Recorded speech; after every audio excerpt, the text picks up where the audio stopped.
Here is our new and improved Farm Radahn build. First, we're going to use the Blood Anspur Rapier. It's very important we put the Ash of War Poisonous Mist on there with the Bleed Infusion. That allows us to use Poison, Bleed, and Rot, which is incredible for the entire boss fight. For a shield, we're going to use Verdigris Great Shield. The reason we use Verdigris Great Shield over anything else is it has a higher guard boost, which makes it so when we actually block, it uses less stamina. For a helmet, we use Great Char, as it has the highest resistances, Verdigris Armor, Verdigris Gauntlets, and Verdigris Greaves for the same reason.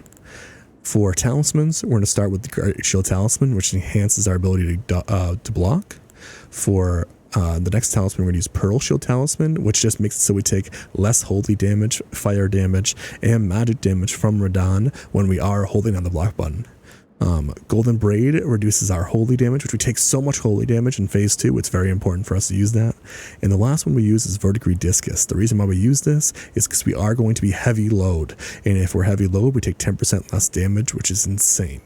Put all of your flasks as Crimson Tears. Obviously, we don't care about mana at all. For, FP at all. For the Flask of Wondrous Physic, we're going to use the Green Burst Crystal Tier and the Opaline Heart Tier. This allows us to get enhanced stamina speed, so we can block better, and it's going to make it so we take less damage. So that's huge. For any other consumables that we're going to be using Boiled Crab, which just helps reduce any physical damage that we might take if we do make a mistake and can't block something. And then we're going to use Well Pickled Turtleneck, which again gives a large boost into stamina recovery speed, which is going to be huge for us blocking. The last one we use Golden Vow, as we don't put any points into Faith, so Golden Vow actually gives us a little bit more damage reduction, which is pretty awesome.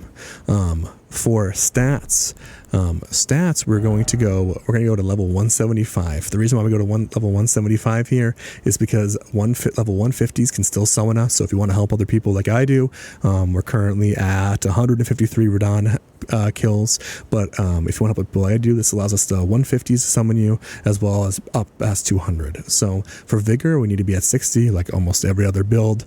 We started out as Wretch, so all of our base stats are 10. For Endurance, we're going to go to 50, as that is our soft cap for stamina. For Strength, we're going to go to 49, because that's our minimum for the shield. For Dexterity, we're going to go to 20, for that's our minimum for our Anspur Rapier, and then we're going to put all of the rest of our points into Arcane to help get those bleed procs happening more often. Again, we want to be in heavy equip load. It's very important, so we get 10% damage reduction from Verdigris Discus. For a Great Rune, I'd recommend using Morgoth's Great Rune, because the extra health is super important, but Radahn's Great Rune would also work, just to give you a little bit more extra stamina and health, but again, I would recommend using Morgoth's Great Rune. The entire build is focus playstyle. It's very simple. You hold your block and you stab while you're blocking. Now, it's very, very important. If you want to do this, it's going to take you a few tries to learn it, but it's going to be very, very important for you to be managing and blocking your stamina. It's very, very important. Learn when you can drink health potions when you're going to be taking too much chip damage, and drink a health potion in between.